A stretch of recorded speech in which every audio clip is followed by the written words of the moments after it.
People take great risks with their funds, with their careers, with their lives. Wealth and power can make some people feel invincible. When we talk about Silicon Valley and these so-called tech bros, where money can buy you anything, not everyone is who they seem to be. The Tech Bro Murders, all new series September 9th on ID. Good morning, Jeff. Good morning, Detective. Thanks for joining me. I'm happy to be here. Well, the Tech Bro Murders on Investigation Discovery on September 9th and streaming on HBO Max. First of all, tell us about your background. It's pretty incredible. Well, Jeff, I have had the great opportunity to be a public servant in the San Francisco Bay Area. I started out my career as a deputy sheriff, and I realized I didn't want to be in custody for 30 years. So I went over to the city of Palo Alto. Going to Palo Alto was probably the best decision of my entire career. But even when I went to Palo Alto, I was unaware of how wealthy that community was. I mean, when I got to the police department, they gave us our uniforms and T-shirts, and they gave us our boots, and I was in awe how nice it is coming from when you had to buy everything.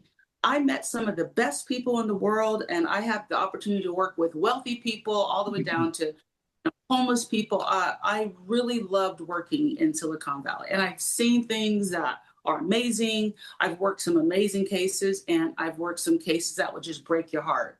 But we still have to do our jobs.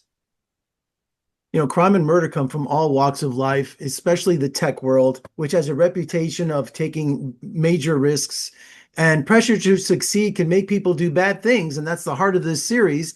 But money can buy you anything. Has that been your discovery in your career? You know, it has been.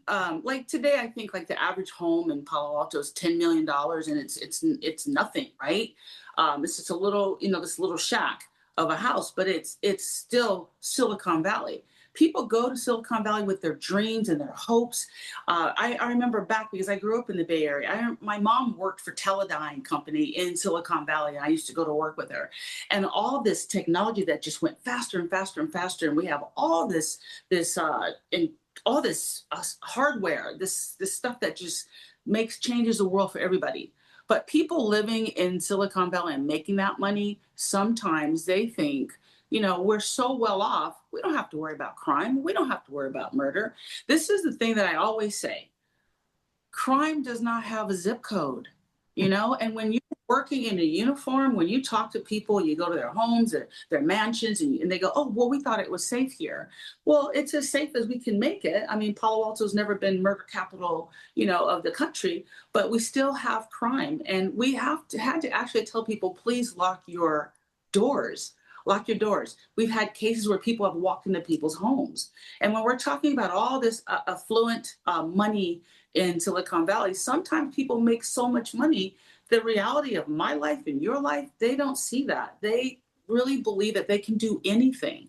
Now, of course, I'm not talking about everybody, but these cases that we're going to focus on, Tech Bro Murders, some of those people thought, I got money, I could get away with it. I want this, I want that, I want more, I want more, I want more. And sometimes some of that ends up in violence, and sometimes people lose their lives. And people need to understand that. Again, zip code, doesn't matter what it is, violence can happen. So here's Daniel Baggett, the ex-boyfriend of Kathy Anderson. Remember, she kicked him out of the house. What are the odds that he comes over her home this specific night and she's dead? I'm suspicious of that. If that's all I have, I'm suspicious of him. 6 murder cases at the heart of Silicon Valley that's featured in this miniseries. And Daniel Baggett, getting him on camera for this series, you had your suspicions, but for him to come on camera and tell his story, that has to be just an amazing accomplishment.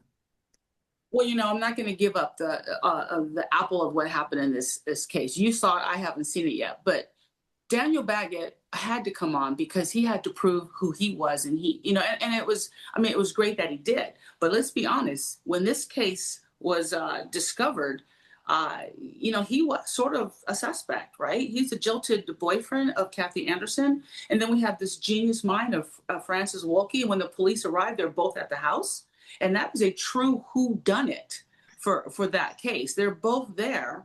I felt bad after it all came out for Daniel Baggett. He was just trying to do the right thing. But he had his own personal issues with the victim, Kathy Anderson. And, I had an opportunity to stand across the street from her home during the production of this show. And it was sad. There was a family that was living there. I could see into their dining room.